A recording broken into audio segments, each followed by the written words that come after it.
Hello mga ka-LG, good morning. Okay, ito yung ating punla dito sa Bantay. At 7 days papatubig tayo and then mag-apply ng abono.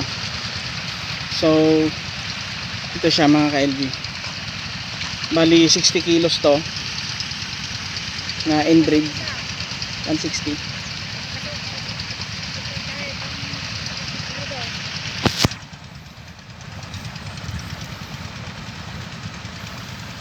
Ayan.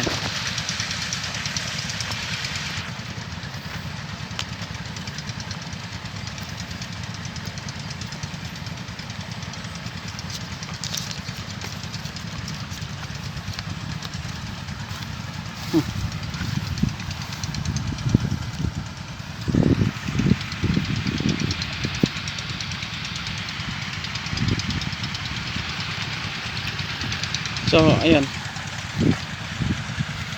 7 days siya. Bali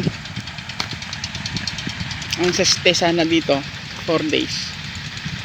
Mag aabono na tayo, first application. Hindi nasunod yung schedule natin, gawa ng busy. Ngayong 7 days tayo mag-aabono. Lalagyan sana lang natin ng triple 14 nung una. Ngayon naghalo na tayo ng 2100 tsaka triple 14 para dito sa punlang ito.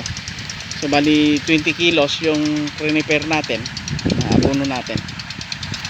Then mayroon pang touch up application nito, second application 5 days before bunutin itong ating punla.